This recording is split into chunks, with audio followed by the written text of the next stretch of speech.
Our topic for today can be found in the book of Second Chronicles, chapter 27 and chapter uh, 28. Matatanda natin mga kapatid, prior to Jotham, his father was Uzziah, wasn't it? And alam natin mga kapatid, in the previous chapter before this, alam natin na sinumpa ng Panginoon or pinagkasakit ng Panginoon si Uzziah sapagkat kanyang ginawa ang function ng mga saserdote o ng mga pari, which is supposed to be forbidden in those days. Ayaw ng Panginoon na lahat na lang ng trabaho ay sinakop mo na. Kaya minsan, ayaw ng Panginoon yun eh. Hari ka, tapos pari ka pa, o saserdote ka, lahat na lang ng nagkaroon na tuloy ng monopoly of power. At ayaw ng Panginoon ng greedy. Kaya nga sabi ko nga, Sister Maribik, when you are blessed, become a blessing. Hindi yung when you are blessed, you are the only one who is enjoying. Kailangan when you're blessed, share your blessing. Kasi yun ang plano ng Panginoon. Amen ba mga kapatid? Kaya I think that was... Meron ako nabasa that few years ago, marami nagalit kay Henry C. Bakit, Sister Cecil? Si Henry C, lahat na lang ng negosyo kinuha. Lahat na lang sa kanya. Sa kanya ang malls, SM. Sa kanyang real estate, SMDI. Sa kanya na rin ang banking, BDO. Marami sila eh. Yung conglomerate ng mga... Kaya pag binasa mo ngayon, Sister Marivic, ang top 10, mapapansin mo, top 10 Filipinos, sila na rin lang. Nauna lang si Manny Villar at saka si Andrew Tan Kok Chong ng Jollibee. Pero after that, Henry C. Jr., Tessie C. May mga lahat C. Siguro pito silang C. Lahat na lang sila. SM Conglomerates Business. Tingnan natin kung ano yung mga business nila. SM Investment, lahat sila eh. Goldilocks, SM Hotels and Convention Corporation, Super Value, SM Arena Complex, ang dami pa, sandali. Tingnan natin ito para malaman natin kung nasaan sila. Ang dami. San Miguel, hindi San Miguel Corps. Hindi kanila yan. Ang dami nilang conglomerate eh. Subsidiaries. Ang dami nilang ganyan, no? Oh. SM Hypermarket. Halos kinuha na niyang lahat. Ang SM Holding, nga. Banco de Oro, binili niya ang China Bank. SM Supermalls, Mall of Asia, SM Cinema, IMAX, SM Skating, SM Bowling and Leisure Center, Explorium, SM Tickets, Costa del Jamilo, yung sa Batangas, Sister Marivic, kung kayo nakapunta ng Balayan, yung SM Jamilo Coast, 5,700 hectares. Alam mo, Sister Cecil, pag kayo nagpunta ng Batangas, pumunta ka doon, malapit siguro mga 1 hour to 1 hour and a half yan sa atin, Sister Marivic, ano? Yung Balayan na yan, Costa del Jamilo, ang entrance, parang 2.5. Entrance fee, 2.5. Entrance ha, wala kang pagkain, papasok ka lang. 2.5. Pag kumain ka, siguro, sabi ni Pastora, nagpunta sila dyan, umubos sila ng 25 to 30,000 for the food. Ganun katindi. O ano pa? Atlas Consolidated Mining and Development Corp. Conrad Manila in Pasay, Taal Vista Hotel in Tagaytay, Pico Sands Hotel in Nasugbu, Pico Doloro, Radisson Blue Hotel, Park Inn by Radisson in Davao, Park Inn Radisson in Clark, Park Inn Radisson in North EDSA, Park Inn Radisson in Iloilo. Lahat ng SM kanila, National University at Manila, Asia Pacific College, Bell Corporation, Tugo. Yung parang ano ngayon, parang FedEx na Tugo. kanila yan. City Mall, kanila yan. Goldilocks, kanila yan. O My Town, kanila din yan. Philippine Geothermal Production Company, PGPC, kanila lahat. SM Foundation. Halos lahat kinuha na niya. Wala na siyang tinira sa iba. Pangit din yung ganun eh. Yung, oo nga, kaya mo, pero just because you can do it doesn't mean you have to get it. Yun ang ayaw ng Panginoon. Yun ang ginawa ni Uzziah na lahat kinuha mo na. Wala ka nang binigyan, wala ka nang itinira sa iba. Mapapansin mo, Sister Ceci, yung logic ng kay Ruth at saka kay Boaz. Tapos si Boaz mayaman, di ba? Anong utos ng Panginoon kay Boaz? Pag may nalalaglag, wag mong putihin lahat, wag mong anihin lahat yung mga ani. Magtira ka para sa mga scavenger, magtira ka sa mga mahihirap para yung mga mahihirap meron naman makuha sa iyo.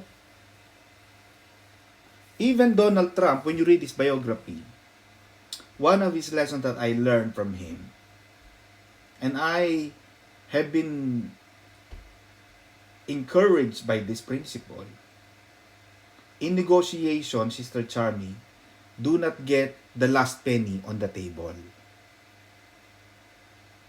Wag mo lahat kuhanin. Sample, nakikipag-negotiate ka. Hindi lahat ng pabor sa'yo. Sample, born again ka o Kristiyano ka, Sister Ceci.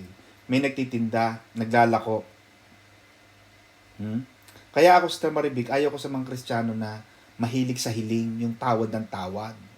Ayaw nang kumita ang iba. Ayaw nang kumita ang iba. Galit na galit pag kumikita ang iba. Eh, anong gusto mo? Magtatrabaho, ikaw na lang ang kikita, ikaw na lang ang nasarapan, ikaw na lang ang kumain, ikaw na lang ang nagkaroon ng ganansya. Hindi mo na binigyan ng pagkakataon ng ibang kumita. Dahil lang sa katakawang, kagahamanan mo, ayaw mong kumita ang iba. Kaya ang Panginoon galit kay Uzziah kasi kinuha niya lahat eh. Hari na nga siya, pati yung chief priesthood, kukuhanin pa niya. Ayaw ng Panginoon ng ganon. Merong function. Gumalaw ka lang dun sa expertise na ibinigay sa'yo ng Lord. Ayaw ng Panginoon ng ganon. Kaya ito, marami nagalit kay Henry C. Kasi lahat kinuha niya. Bagamat Kristiyano itong si Henry C. Jr., pero ako, as a person, wala akong galit sa kanila kasi sino ba naman ako para magalit. Kaya lang, napapag-usapan lang natin ito dahil nga, sa dami nilang negosyo, kinuha na nila lahat. Wala silang tinira. Wala silang tinira. Pero kung titingnan mo, aanin mo ba lahat ang pera niyan? Parang trabaho. Parang lahat ng trabaho kinuha mo. Lahat ng part-time, overtime, sideline. Sasabi mo, meron pa akong bakante.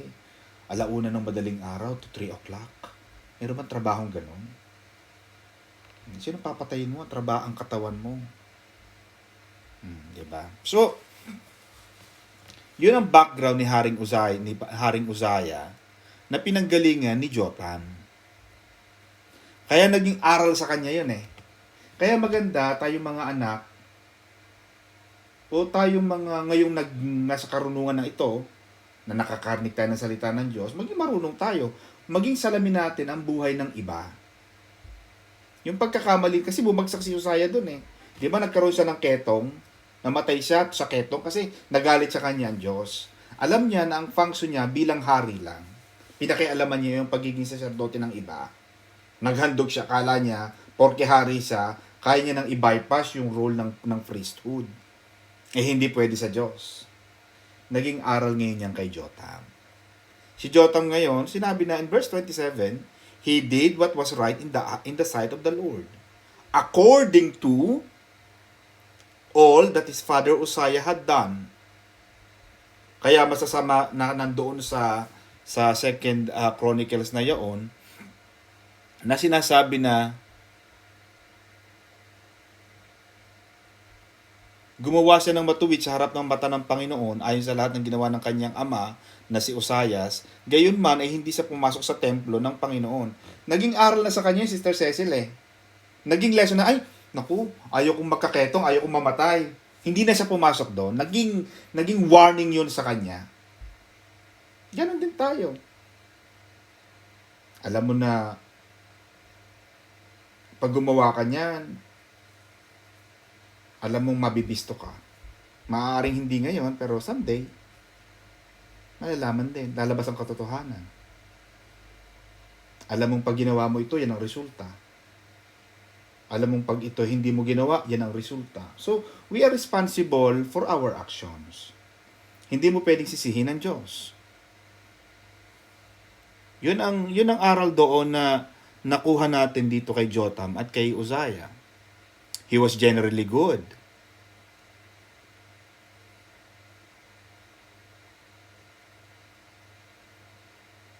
Nagkaroon siya ng pattern. Kaya maganda, sabi ko nga, lalo na sa aking asawa at sa aking mga anak. Sabi ko kay Sister May, magiging pattern ng mga anak natin ang ginagawa mo. Kasi babae ka eh. Kasi ang mga anak ko, puro babae, siyempre, ang magiging role, ang pattern nila, mami nila. Ganun din tayo. Sa mga anak natin, make sure na nag-iiwan tayong legacy. Mag-iwan kayo ng magandang alaala, magandang pamantayan, magandang guide, magandang barometer, wherein they will follow. Tama si Pastor Johnny. Kasi, ikaw ang magli-lead eh. Yung mga anak mo nakatingin yan, all eyes on you. Kung ano ang maging ikaw, bagamat not exactly, necessarily exactly like you, pero yung naging naabot mo, either maging kagaya mo sila, o malampasan kanila, pero ang magiging starting point nila, ang point of referencing nila, ikaw. Kaya mahalaga na tayong mga magulang ngayon, nagbibigay tayo ng tamang pasya, tamang payo, gabay sa ating mga anak. Kasi yan yun eh. Kaya ako, wala akong panahon na nangangaral ako sa mga anak ko. Bakit? I want them to learn. Sabi ko sa kanila, mga anak, I may be strict to you, but I want you to learn. I want you to succeed. Kasi naman ang gusto natin sa ating mga anak. Sino ba namang anak ang magulang ang ayaw magtagumpay ang mga anak? Lahat tayo nangangarap na ang ating mga anak magtagumpay sa buhay. At nakukuha yan, mga kapatid, bagamat hindi natin kayang i-predict lahat. Pero kung sa pangangaral mo ng salita ng Diyos, reasonably disciplining them, at hindi pa rin sila nagtagumpay, di lalo na siguro kung hindi ka nangaral. Kaya sabi na, Pastor, bakit si ganun? Lagi nasa church, pero ano pa rin siya? Lalo na siguro ako kung wala sa church. Baka mortal enemy number 1 na siya ng buong daigdig. Yan na nga. Nag-attend na nga ng Christian school. Nag-a-attend na ng Bible study. Nagkaganyan-ganyan pa. Siguro kung hindi. Di mas talong grabe pa siguro. Kaya, importante mga kapatid sa atin, yung pattern. Mahalaga ang pattern. Kasi yan ang susundan ng ating mga anak. Kaya sabi ng Panginoon, Sister Maribig, ituturo mo sa iyong mga anak ang mga salita ng Diyos, ang mga batas ng Diyos. Natutulog ka, nakahiga ka, nakaupo ka, naglalakad ka, kumakain kayo. Every time, every day, all the time, you preach, you teach. Walang time. Sinabi ng Panginoon yan. Sabi pa nga ng Panginoon, Sister Cecil, itali mo, bind the commands of God around their neck. Para matandaan nila. Kaya ito si Jotham, naging maganda. Nagkaroon siya ng pattern. Amen? Hindi na siya pumasok sa templo ng Panginoon. Naging babala sa kanya yun eh. Alam niya, siguro, bata pa si Jotham, nakita niya, daddy niya nagkaketong. Siguro sinabi ng tata niya, anak, ito ang nangyari sa akin. Nagkaroon ako ng ketong kasi ginawa ko ito. Kaya pag ikaw naman ang susunod sa akin, huwag mo nang gagawin ito ha. Ganun yun. Ipapaliwanag mo sa mga anak mo. Saan ka bumagsak? Paano ka bumagsak? Paano ka nabigo? Anak, alam mo ba? Ganyan din ako nung bata ako. Bulakbol. Kaya ako, hindi ako nakatapos. Kung gagayahin mo ang ginawa ko, malamang maging kagaya din ang ending mo. Ending mo rin, hindi ka rin makatapos. At pag hindi ka nakatapos, ang hawak mo ito. Kung makakatapos ka ng pag-aaral, magkakaroon ka ng magandang pagkakataong makapagtrabaho, makapagnegosyo, baka malamang lampasan mo ako. Diba? Ganun ang logic. Itutulak mo sila to become the best that they can be. Push them. If it's necessary for you to really push them, i-push mo sila. Verse 3 to 6, nandoon yung accomplishment ni Jotham. Basahin natin sa Tagalog para mas makabuluhan. Nagtayo siya ng mataas na pintuang daan ng bahay ng Panginoon. So nagtayo siya ng upper gate. Nagtayo siya. Naging concern siya sa pagpapagawa ng bahay ng Diyos. At ito mga kapatid, palagi na natin itong napapag-aralan na ang ating ginawa at ginagawa at patuloy na gagawin na kung may marinig tayo, may mabalitaan tayo ng mga iglesia nating nasisira, maging bahagi tayo in our own little way. Amen? Mahalaga ang panalangin, Sister Cecil. For example, may nasirang church o may nasirang anumang bagay sa simbahan, sa iglesia, sa church. Tapos sabi mo, pagpipray ko na lang ang church. Prayer is good. Pero mas maganda, nagiging bahagi ka. Amen. Just like Jotham, just like David and Solomon. Nagtayo sila, naging bahagi sila, hindi lang sila nagpray. Talagang naging actual player sila, major player ng establishment, building of the temple of God. Pagka naging basihan, pag naging panuntunan ninyo mga kapatid, ang pagtatayo ng dambana is an altar, nagtayo ng church, pagtatayo ng isang church ng Panginoon, ang laking balik niyan sa inyo. At yan mga kapatid ay tinuro sa akin ni Pastora. Yan ay tinuturo ko rin sa inyo dahil kayo ay mahal ko. Nasa sa inyo naman yun, kung ayaw nyo maging bahagi, okay din. Kaya lang ako, ang ayaw ko kasi Pastor Johnny, is yung alam ko, tas hindi ko tinuro. Kasi sisisihin tayo ng Panginoon eh. Alam mo pala, hindi mo itinuro, di ako ngayon na may pananagutan. Ngayon ay turo ko na sa inyo yan, it's up to you to follow or not. Hindi ko na yun call. Kaya ito si Jotham, naging malakas, naging mighty, naging handa siya. Jotham became mighty because he prepared his ways before the Lord. Pag binasa mo mga kapatid ang Tagalog, ang sabi rito, si Jotham ay naging makapangyarihan sapagkat kanyang inayos ang kanyang mga lakad sa harap ng Panginoon niyang Diyos. So mga kapatid tayo, aayusin din natin ang lakad natin sa Diyos. Ayusin niyo yung pamumuhay niya sa Diyos. Maganda rin kasi may maayos na pamumuhay. Pangit yung parang doble cara. Alam mo yun? Nakakatakot yung gano'n eh. Kaya napapanood sa mga palabas, di ba, Sister Charmy? Yung mga doble cara. Sabihin doble cara. Yung kilala mo ganito siya, yung pala hindi. Di ba? Kaya itong si Jotham naging makapangyarihan sapagkat, sinasabi Sister Cecil, kasi yung conjunction na sapagkat, ang naging dahilan ng kanyang power is because inayos niya ang kanyang lakad sa harap ng Panginoon niyang Diyos. The key to power is when you sort yourself or your ways in the sight of God.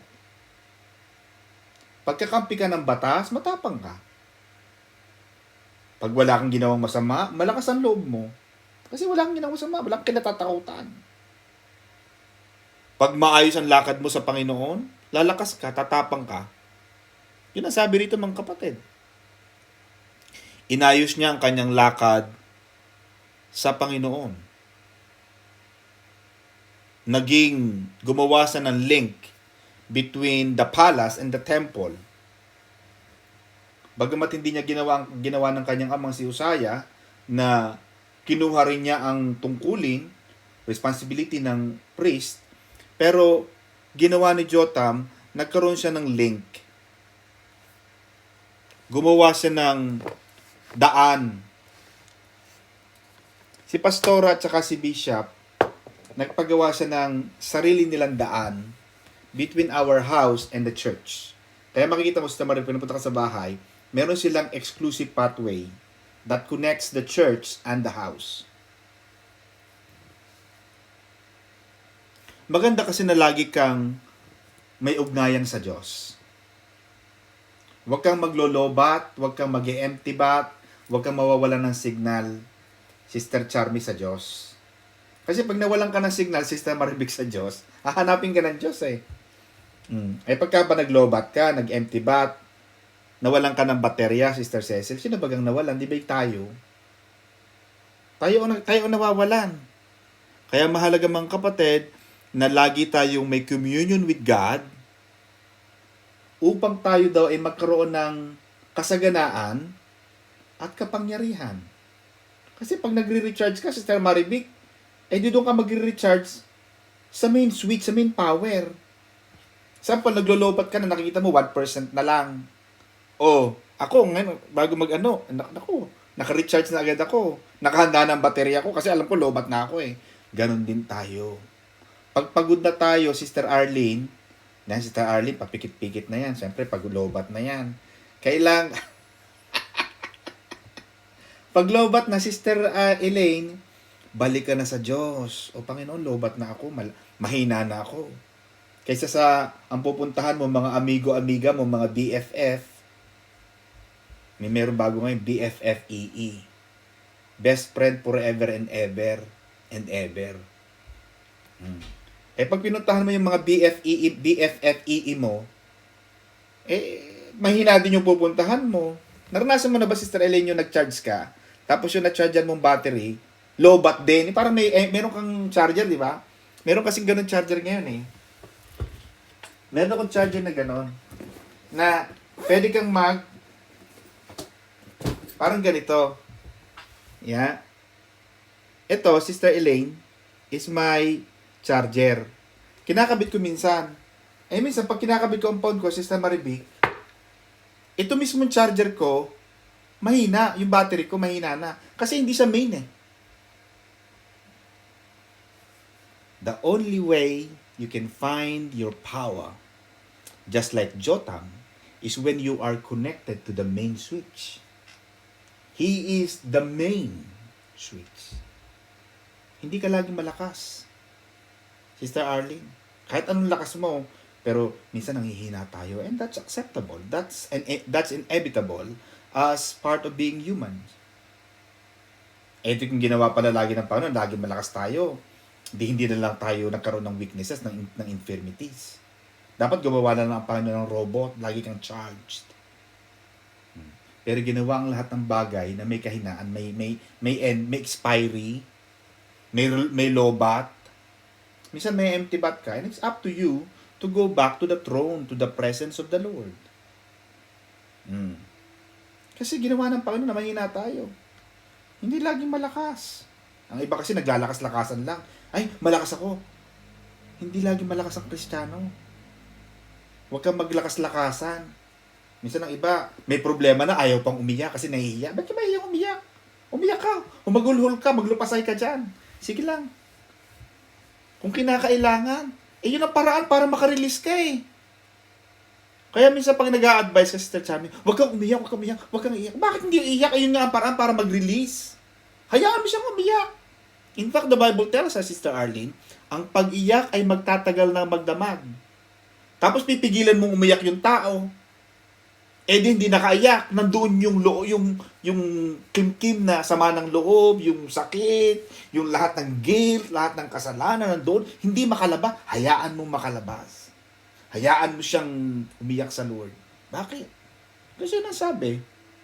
At ang galak ay dumarating sa umaga. Amen? Now, ganun yun mga kapatid. Lagi lang tayong, huwag niyong asahan yung ganitong mga charger. Kasi ito, hindi to main.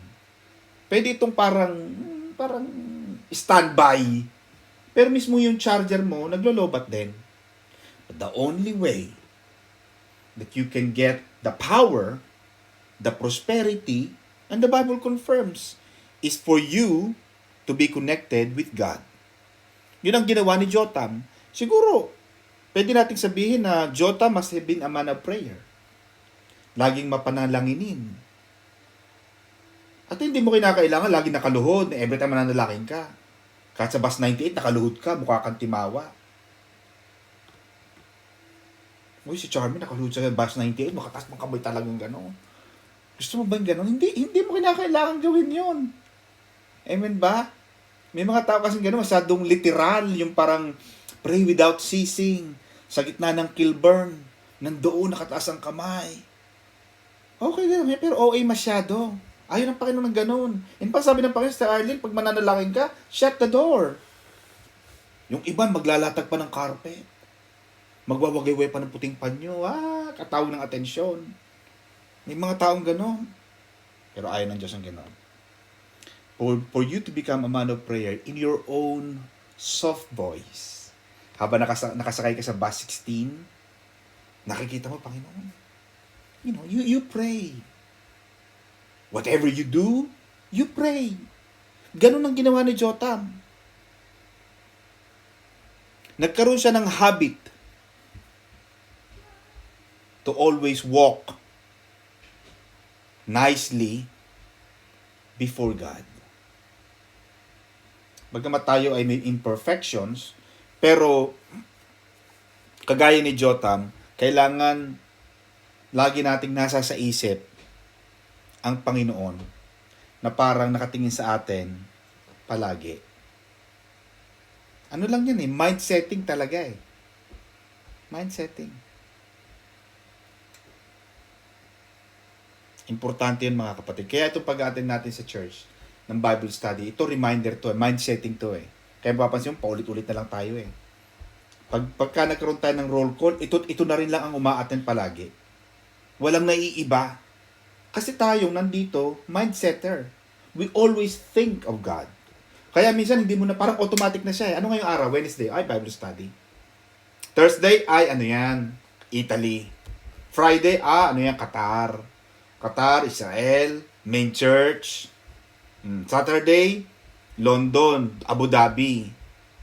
Bakit? Kasi nagiging, na siya way of life. Ganon ang ginawa ni Jotham. Kaya sa lumakas. Kaya ka nagtatagumpay kasi lagi mo nasa isip ang Panginoon. Hindi ka nakakagawa ng mali kasi lagi mo nasa isip ang Panginoon. Nagkakamali ka man pero nakakabalik ka agad. Nadadapa ka man pero nakakabangon uli.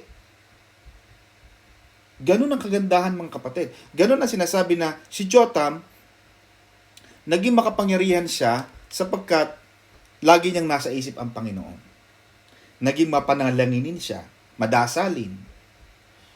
Hindi na kagaya dati pag may problema, parang nagsaklob ang langit at ng lupa. Ano ba magagawa natin? Wala tayong magagawa sa buhay. Hindi mo alam ang ending Meron kang preconceived parang what will happen in the future, pero how many times na akala natin yung mga iniisip natin hindi nangyari. Diba? Kagaya ni Naaman. Iniisip niya lalabas sa kanya ikikitain sa ni Propeta Elias. Hindi lumabas si Propeta Elias. Akala ni Naaman, pamananalangin lang si Elias, tatas niya yung kamay niya, tatawag sa Diyos, at gagaling na siya. Yung iniisip na Naaman, Sister Charmy, hindi na nangyari. Ang lumabas, yung alipin, yung bodyguard lang ni Propeta Elias.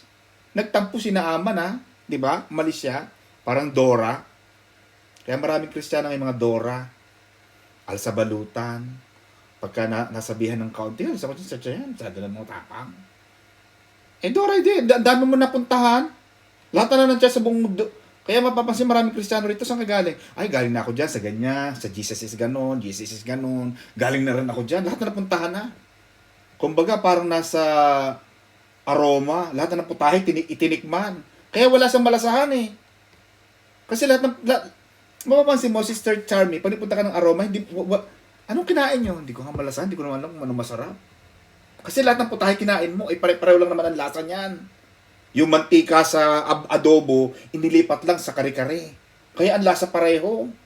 Kaya pag umorder ka ng hipon at isda at baka, pare-pareho lang. Kasi pare-pareho ang mantika. Ganun din sa church. Wala ka tuloy growth kasi lahat pinuntahan mo. Hindi ganun ang buhay. Ang pinakamahalaga, kasi minsan mga kapatid, lagi kong sinasabi yan, and even I mentioned this to Sister May, there is a place that God will appoint you. There is a place where God will expect you to grow. Of course, you have to grow wherever you want, wherever God is going to plant you. But there is always a place. For example, bakit laging nasasabi sa lahat ng mga beginning, yung war na pupunta ng Israel, bakit laging sinasabi ang Gilgal? Gilgal is a place of reference. Gilgal is a symbol where they will begin and they will remember the goodness of God. Because every time they start from Gilgal, they always win. There is a place for you where you belong. You cannot be the property of everybody. Kaya ayaw ng Panginoon ng palipat-lipat. Ayaw ng Panginoon ng nagnanakaw. Bakit? Kasi if that person belongs to someone, that person belongs to someone. Don't get it. Because it's not for you. God has something prepared for you. You don't have to get. Ayaw ng Panginoon nung, kaya pagka kumakain tayo nung sa linggo, di ba? Huwag kang patingin-tingin sa plato ng iba. Bakit ako may adobo? Bakit ako may lechon? Siya wala. Bakit siya may leche plan? Ako wala. Di ba nakukuha mo si Star Arlene? Bakit si Pastor, alam mo si Pastor Johnny masyadong madaya. Bakit? Kasi binigyan si ganun ng tapos ako wala. Hindi mo nakikita, ang dami mong nasa plato, Sister Johnny. Pero nakatingin ka sa iba, hindi mo tuloy na-appreciate yung meron ka. Oy, hugot yun ha. Di ba? Hugot. Because when we always look to what others have, we will miss the good things that we already have. We will miss the good things that God has already given us. I-enjoy mo yung meron ka.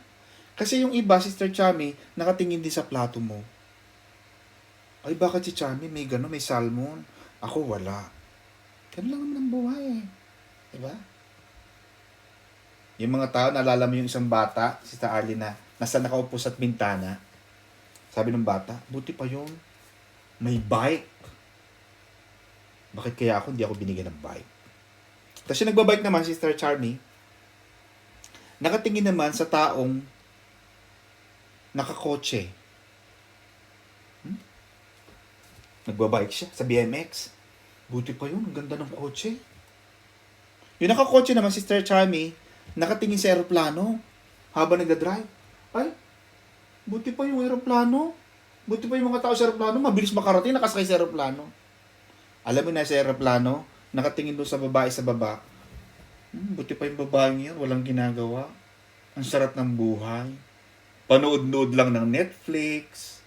Facebook lang. Samantalang ako, pupunta ako ng abroad. Ganun ang buhay eh. Learn to appreciate what you have. Kaya sabi ng Panginoon, the key is contentment. Tinuro yan sa atin ng Panginoon. Makontento ka kung anong meron ka. Hindi natin sinasabing huwag kang mangarap. Pero learn to thank God for whatever you have right now. Kung ano man ang meron ka ngayon, pasalamatan mo. Bakit? Kasi hanggat naghihintay ka, magpasalamat ka sa Panginoon dahil darating din yon. But the key is to be thankful. To be grateful. Amen mga kapatid? Kaya si Jotham, isa sa mga, bagamat napakaikli ng kanyang buhay, hindi masyadong elaborative ang kanyang ginawa. But in the book, in that one chapter of 2 Chronicles chapter 27, sinabi na he was a good king. Bagamat hindi elaborative, hindi sinabi lahat kung ano nga ang kanyang nagawa, pero meron tayong glimpse of what he did. Ganon din tayo, Sister Chami. Darating din yung time na isusulat yung ating talambuhay. If someone will write your life, in just one chapter. In fact, isang hari na ito, isang kilalang tao, 9 verses lang eh. Tapos ang buhay niya. Our lives is the same. Our lives can be written in just one chapter. What would it be? If someone will write you your book, what would it be like? I'm encouraging you to always end strong. It's not how you begin. But the question is, did you finish strong? Because all of us may have begun weak, lost, confused, defeated. But what will be your end? Ang barometer dyan kasi mga kapatid, whether yung mga haring ito inilibing sa libingan ng mga kasama ng kanilang mga magulang.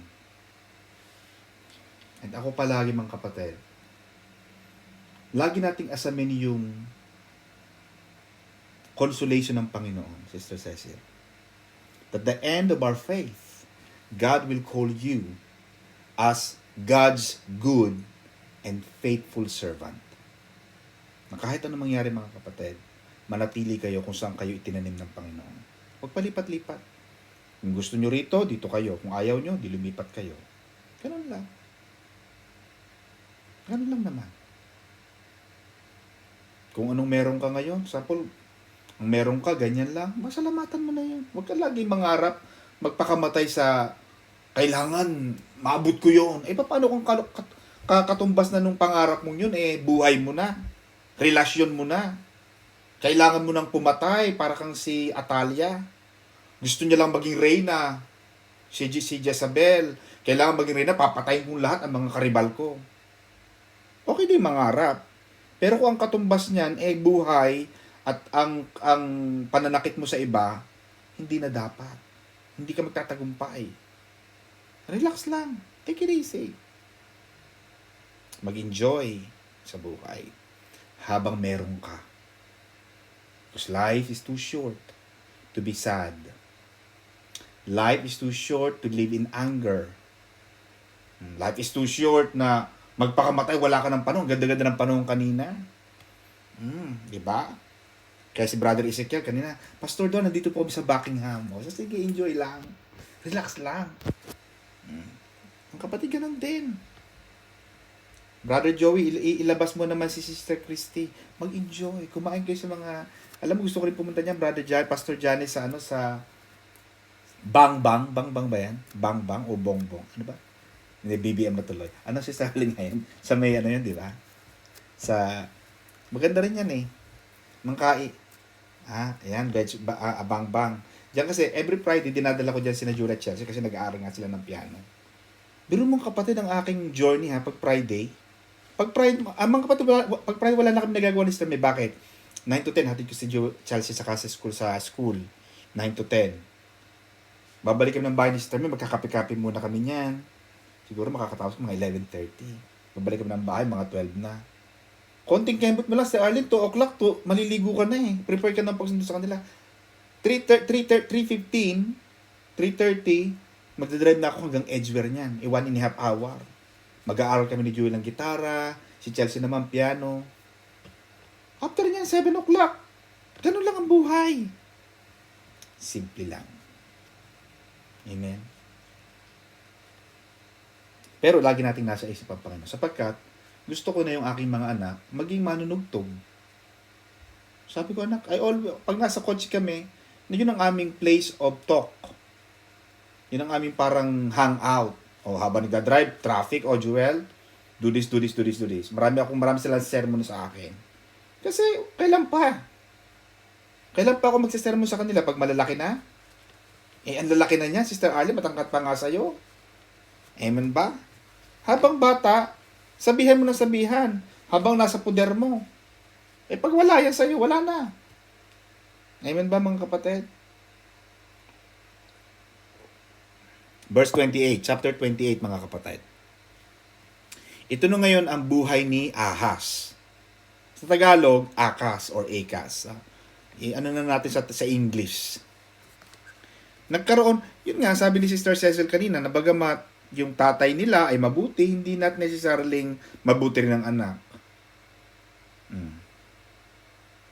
Ang sabi mga kapatid, not to rehearse the full story, just to cut the time, Ahaz did not do what was right in the sight of the Lord. Gusto mo ba ganun ang pasimula mo, Sister Charmy? Charmy chapter 1 verse 1. Ganun lang, no? O kaya, Cecil chapter 1 verse 1. Kasi magkakaroon ka ng ganyan eh. Di ba? Ang gusto ko, Cecil did what was right in the sight of the Lord. Ang ganda ng simula, parang kay Jotham. Generally good. She died peacefully. She was buried along with the kings and queens, the good people of God. Itong si Ahaz, talagang Ahaz sa simula pa lang. He did not do what was right in the sight of God.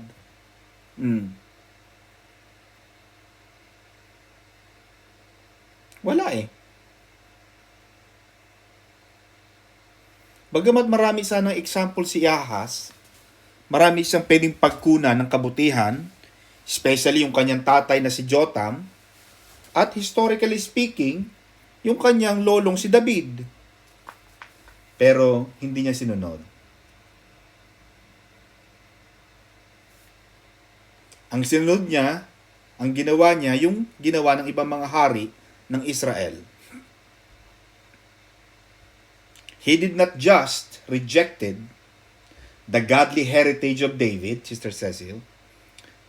Hindi niya lang ni-reject yung pamana, yung heritage ni Haring David. Niyakap niya ang pananampalataya mali ng ibang mga hari, yung Northern Kingdom of Israel. Kasi yung Southern Kingdom, yung Judah and Benjamin, yun yung mababait eh. Pero ang ginawa niya, yung pattern ng Northern Kingdom. Mapapansin mo, Sister Chami, lahat ng North, mostly na alam ko, at least, pangit ang buhay dyan. Punta ka ng North Korea. Yung South Korea, puro mga born again yan, Christian. Nandiyan si Pastor Pastor Kong Hee, yes. Pastor Kong Hee. Yeah. Hindi, Pastor Johnny. I think si ano yan eh. Ang pinakasikat dyan sa kanila, si Pastor Paul Yonggitcho yun eh. Paul Yonggitcho. Matagal na, patay na yata si Paul Yonggitcho na yan eh. Paul Yonggitcho, Kong Hee, Pastor Johnny, is ano yun, sa paborito ni Sister Ami, sa City Harvest. Sa Singapore. Pero si David Yonggitcho, meron akong book na nag-aaral pa ako sa Bible College ng mga 1994 or 1995. Isa na yan sa mga book na binabasa namin. Si Pastor David Yonggitcho. Now, ang sinunod nitong si Haring Ahaz na ito, yung ginawa ng mga taga-norte. Kaya hindi maganda ang kanyang kinalabasan. Mali ang kanyang ginawa eh. Mali ang kanyang na-follow. You see mga kapatid, tatandaan nyo ito, Sister Cecil. Lalapas ako, Pastor Janet, dun sa time natin. I know my time. You became what you believe. It's important for you to choose who you believe. You remember one time, I think it was Joshua, in the book of Joshua 24 verse 2 to 15, 2 and 15, pinamili si Joshua, di ba? Sabi ni Joshua, kayo, kung kayo ay kay Baal kayo. Kung kayo ay kay Yahweh kayo. But as for me and my house, we will serve the Lord. Yun ang sabi ni Joshua. It's important, Sister Cecil, yung our choice. We become what we believe. Kaya importante yun eh. Kaya mapapansin mo, Sister Cecil, and I think I mentioned this too in Qatar. When God said in John 3:16, "For God so loved the world that He gave His only begotten Son, that whosoever believes," that is the key word, Sister Chani. The word "believe" there is not just simply or merely, oh, I believe. Oh, Pastor Johnny, I'll raise my hand and I will accept Jesus Christ as my Lord and Savior, blah, blah, blah. That's it, believe. It's not that. That belief in John 3:16, Sister Cecil, began in the book of Genesis. When Adam and Eve believed Satan, believed the snake, the serpent, more than God. Because of what Adam and Eve believed, that belief which was destroyed, yun ang naging dahilan bakit nagkaroon ng kamatayan. Ang sabi ng Panginoon, the moment you eat, you will die. Nagkaroon ng separation between man and God. Kasi dati, Sister Charmy, hindi sinasamba ng tao ang Diyos. Dati, nagkakaroon siya ng fellowship. Diyos at ang tao, si Adan at saka si Eva, may fellowship. Parang ganito, usap. Hindi sila nagbabow down. Wala yon. Fellowship eh. Pero nung sinuway nila ang Panginoon, naniwala sila doon sa ahas na yon, yun ang nangyari. Yung belief na wala yun sa Diyos. Kaya hinahanap ko, Adan, nasaan na kayo? Panginoon, hubot-hubad kami. Sino sabi ko, hubot-hubad kayo? Ever since naman talaga, hubot-hubad kayo eh. Ba't ngayon lang? Kasi mas pinaniwalaan nila ang ahas. Kaya sa John 3:16, Sister Cecil, gustong maibalik ng Panginoon yung belief na lahat ng aking plano, sabi ng Panginoon, lahat ng gusto ko sa inyo maganda. John 10:10, I came to give you life. I came to give you life and more abundantly. Pero ang tao hindi naniwala doon. Ang tao ang paniniwala, kailangan magtrabaho ako. Pag hindi ako nagtrabaho, hindi ako kikita, hindi ako kakain. Pero hindi. Sabi ng Panginoon, if you believe, you can remove the mountain and transfer the mountain to the sea. And the sea to the mountain. Belief is equivalent to faith. Yun ang nawala sa tao na gustong ibalik ng Diyos. Kaya mga kapatid, itong buhay ni Ahas na ito, nawala ang kanyang paniniwala, mas pinaniwalaan niya, mas kinapin niya ang pattern nitong mga taga Northern Kingdom. Kaya ang kanyang ending, mali. Kaya kung kakapi kayo, di ba minsan, naalala mo yung, sino nanood dito kay Mr. Bean, nag-exam sa Oxford, Sister Arlene. Ang kinakapi niya, si Mr. Bean, copy siya ng copy, yung palang kinakapi niya, mali. Kaya mali din ang ending niya. Copy ka ng copy, yung palang kinakapi mo, mali. Kaya, alam mo, Sister Cecil, kawawa yung mga follower ng mga bulaang propeta. Yung mga nagsasabing, ako'y Diyos. Ako ang piperman ng kaluluwa nyo. Maraming follower, milyon. Kawawa yun. Grabe ang punishment niyan sa langit. Bakit? Ang daming iniligaw, Sister Christy eh. Buruin mo. Alam mong mali, tinuturo mo. Kaya si pastor at si bishop, takot dyan sa ganyan. Kung ano talaga sinasabi ng Bible, literal yan ang tuturo natin. Walang misinterpretation, walang personal interest, walang pagtuturo for personal gain. Kaya hindi yayaman sila eh. Sabi ko, ma'am, di kayo yayaman niya. Eh kasi, diretsa eh. May mga nagtuturo, Sister Christina, magbigay kayo, akin na ang pera niyo. Magpapagawa ako ng bahay, bibili ko ng helicopter. Bibili ako ng malaking ganito. Magpapagawa ako ng mansyon. Wala eh. Hindi ganun eh.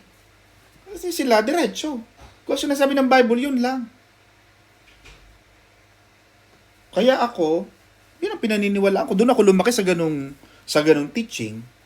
Kung anong turo, yan ang turo. Walang halong pandaraya for personal gain. Kaya mga pastor natin, nagtatrabaho. Walang sweldo eh. Kaya ang ibang mga pastor sa atin, ayaw magpapastor kasi wala naman palang bayad. Kasi yung ibang tao magpapastor kasi may bayad. Eh paano kung hindi ka babayaran, walang pambayad? Hindi ka na magtuturo, hindi ka magpapagamit dahil walang bayad, ganon? Eh wala. Dahil hindi tayo karapat-dapat. Kaya ito mga kapatid ang sinasabi, ito mga kapatid ang pinag-aaralan natin ngayon. Na diretso lang tayo sa paglilingkod sa Panginoon. Ano pa ang sabi dito mga kapatid sa ating talata? Iba ang kinapi niya eh. Kaya mahalaga mga kapatid na ang ating pagsunod, diretso lang. Nagsunog siya ng kanyang mga anak. Sinunog niya ang kanyang mga anak. At inihandog niya kay Molek. Sino bang tangang magulang ang magsusunog ng mga anak? Hindi naman sinabi niya, hindi naman iniutos ng Panginoon yan. Ayaw nga ng Panginoon yan eh.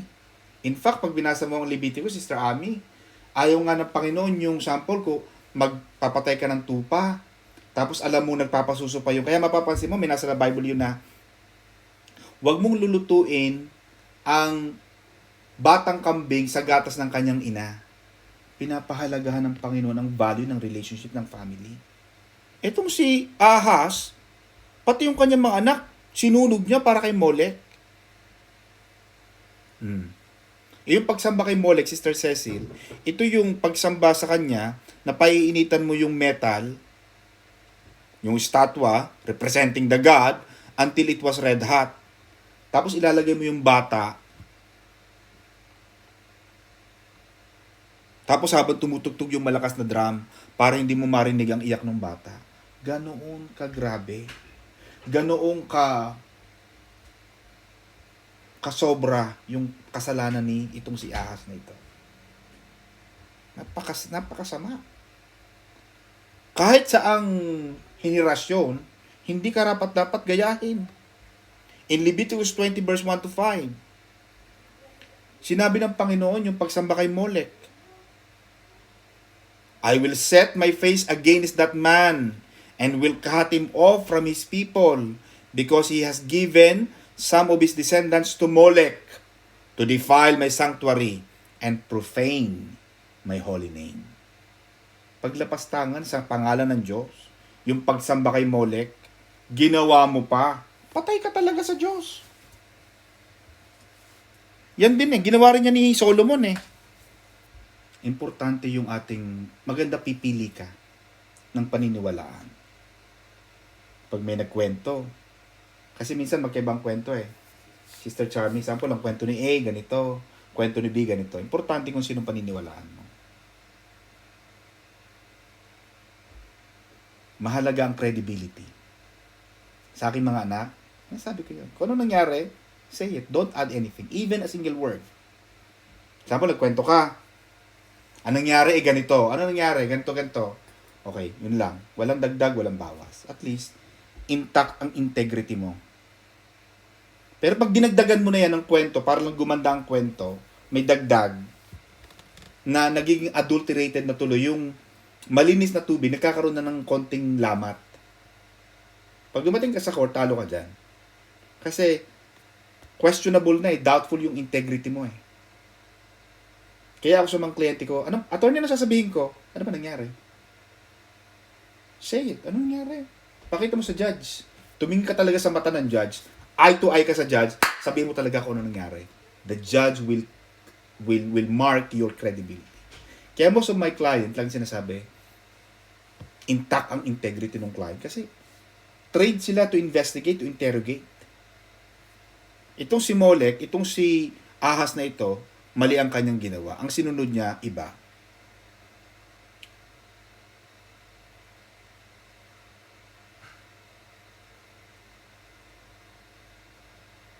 He did according to the abominations of the nations whom the Lord had cast out before the children of Israel.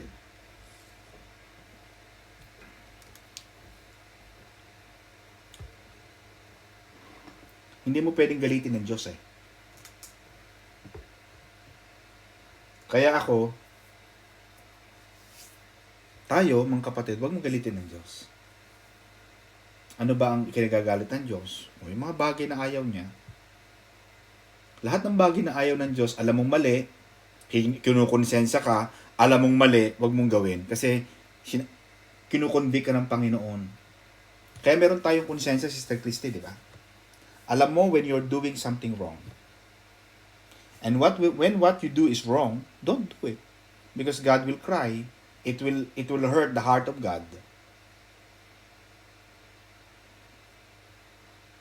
Kaya ako kanina, Sister Chami, sabi ko nga, I salute those children who would like to see their parents happy. Kasi yun ang purpose natin. Yung mga boss natin, ang ating trabaho, Sister Cecil, pagaanin, mapangiti, ang ating mga employer. Yung mga anak, ang trabaho nating mga anak, mapangiti, mapasaya, ang ating mga magulang. Sa ating mga Kristiyano, mga believer, ang ating obligation, sabi nga ni King Solomon, the entirety of human's obligation is to make God happy. Pero pag hindi mo napasaya ang Diyos, sumpa at kasamaan ang mangyayari sa atin. Kaya itong si Ahaz, parang hindi ko na sa binasa, Pastor Johnny. Kasi alam mo ng ending. Kaya yung ending niya, 16 to 21, mapapansin mo, ang haba ng verse sa kanya eh. Yung kay Haring Jotham na mabuti, hanggang verse 9 lang. Tama ba? Verse 9? Verse 9. Oh. Yung kay Ahaz, bagamat siya nga ay Ahaz, hanggang verse 9 lang, Sister Arlene, ang haba. Hanggang verse 27. Kaya ang blessing, Sister Charmy, Deuteronomy chapter 20 verse 1 to 14. Blessings yan. Pero ang curse, from 15 hanggang 50 plus. Ang daming sumpa. Mas maraming sumpa sa mga taong hindi sumusunod. Maraming parusa. Bakit gusto ba natin ng ganyan, mga kapatid? Meron tayong choice eh. Kaya sabi ng Bible, Sister Christy, life and death is in the power of your tongue. Meron kang kakayahang pumili sa buhay. Ano bang gusto mo? Maging maayos na buhay o maayos na magandang buhay? Pipili ka. Ay, Panginoon, gusto ko ng magandang buhay. O di, ayusin mo ang lakad mo sa Diyos. Magbago ka. Baguhin mo yung masama. Alam mo naman ang masama sa'yo. Baguhin mo na lang. Magpatulong ka sa Panginoon. Hindi yung gusto mo pala ng magandang buhay, gusto mo pala ng mayaman na buhay, pero ang ginagawa mo, hindi align doon sa gusto mo. Always do everything in accordance to what God wants. Kumbaga dapat align ka palagi doon sa batas sa alituntunin ng Diyos. Pag naka-align ka doon, Sister Christy, sa ito ang Panginoon, naka-align ka doon, you're walking in accordance to His statute, powerful ka. Pero kapag ito ang Panginoon, tapos ang lakad mo pasalungat, powerless ka. Powerless tayo. Kasi salungat ang ating ginagawa. Ganun lang naman, kapatid eh. Kaya importante itong ating pakikinig ng salita ng Diyos. Dahil natututo tayo. Matuto tayo. Mag-improve. Kailangan i-elevate natin ang ating buhay, iayos. Kagaya ni Jotham. Hindi yung palagi na lang paulit-ulit na lang. Paulit-ulit because hindi natin nakukuha ang sekreto ng Diyos. Hindi itinuturo ng Panginoon ang mga bagay na mga mahihiwaga na hindi mo pa nauunawaan. Kasi sabi ng Panginoon, Sister Cecil, call unto me and I will tell you and I will show you the mysterious things in life. Pagka naging ganyan kayo ng Panginoon, Sister Chani, you are going to be like Peter. Kaya yung Peter, yung tinapon ng Panginoon, sabi niya, balik ka Luis sa laot, sabi ng Panginoon sa kanya. Nangisda ka kagabi? Kasi alam ni Pedro, Sister Chami, gabi lagi ang the best na mangisda eh. Eh nung nakita sila ng Panginoon na araw na, sabi ni Pedro, Panginoon, ba't ako mangisda ng araw eh? Wala nang isda. Kasi alam ng mga isda kung yung lambat eh, nandyan, hindi. Sabi ng Panginoon, go there. Because I like what you did. You lent me your boat. And as a reward, I'm going to give you my reward. Napangiti niya ang Panginoon Hesus, Sister Cecil, di ba?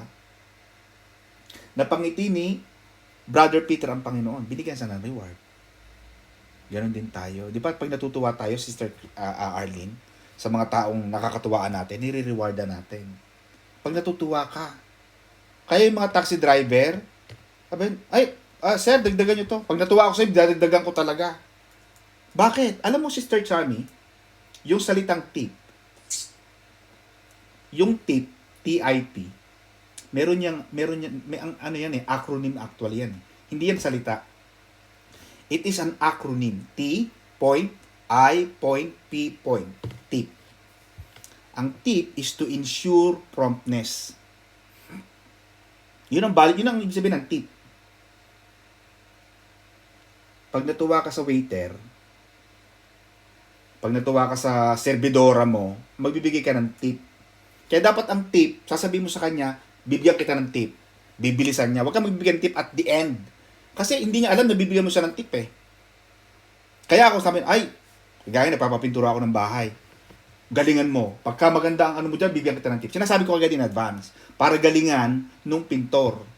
Si Alin, nakukuha mo. Huwag mo siyang bibigyan ng tip at the end na hindi niya alam. Kasi tapos na. Sabihin mo sa kanya kaagad. Bakit ko sinasabi ito mga kapatid? Pag napasaya mo ang Panginoon, may reward ka eh. Ganun siya. Wala kang mababasa sa Bible, Sister Chami, na ni-reward ng Panginoon yung disobedience. May nabasa ka ba sa Bible na, if you disobey my command, I will bless you.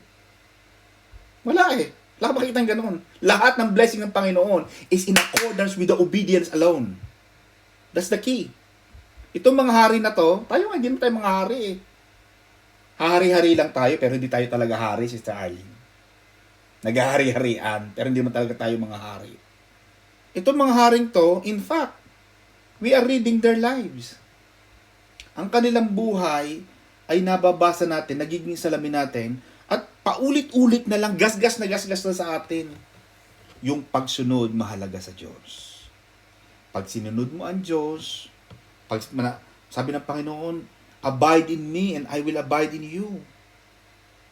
Call, ask anything in my name and I will do it for you.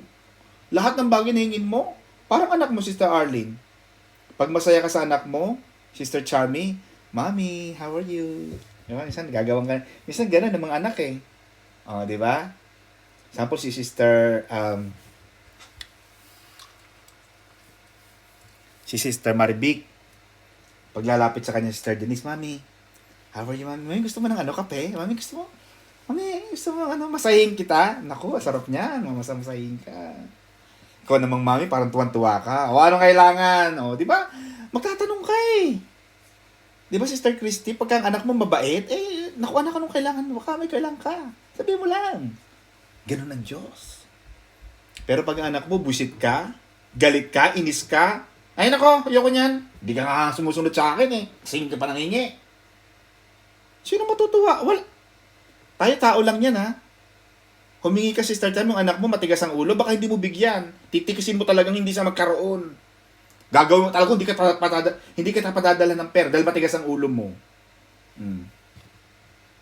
Kaya mga kapatid, tayo mga Kristiyano, ganun lang sa Diyos. Sundin mo ang Panginoon. Magbasa ka ng Bible. Rather than ang binabasa mo palagi, mga Facebook, buhay ng may buhay. Nasa toilet ka na, daladala mo pa iPad, daladala mo pa rin ang phone, hindi mo na naibababa, para ka lagi may business na iniintay. Ano pagkang iniintay mo negosyo? But sana kung kayo ay mga businessman, wala naman kayong business, baka naman monkey business. Nasa toilet. Kaya minsan, nagkaroon ng ganyan sa Arlene, di ba? Ang pinakamaduming, yung mga lagi nagdadala ng telepono sa toilet, nakaupo na lang, talagang kailangan doon, may ginagawa pa. Na mga blansya, talagang may Pag pupunta kayo ng toilet mga kapatid, iwanan ang telepono. Hayaan mo, maboard ka pa minsan-minsan. Amen ba? Ang basahin mo palagi, Biblia. Makinig palagi ng mga sermons, ng mga sermons ng mga taong maka-Diyos, makipag-usap sa Diyos, makipag-usap sa mga kapatiran, yung mga hindi marites, Sabi ni Pastor, makipag-usap mga kapatid, marites naman pala pinag-uusapan niyo. Amen ba? Dapat hindi marites. Dapat kung kung on latest, ano ang Bible study natin kanina? Oh, di ba ganun na lang ang marites natin? Eh di, matutuwaan Diyos sa'yo. Kakaroon ka ng lakas. Hindi yung pagka narinig mo mambo, uy, ganito ka pala. Oh, humihina ka tuloy. Kaya ang laman ng utak, basura. Kaya yung drama ng iba, nakukuha mo. Kaya pag dumating ka talaga sa church, para kang lulugo-lugo. Hinang-hina. Wala naman trabaho, hinang-hina. Kasi ang daladala mo, problema at drama ng iba. Eh kung wala kang drama, anong nangyari? Hindi ko nga alam eh. Hindi masaya. Parang baby face ka. Pupunta ka sa church, parang kang si Sister Cecil. Walang problema kasi walang chismis. Amen ba?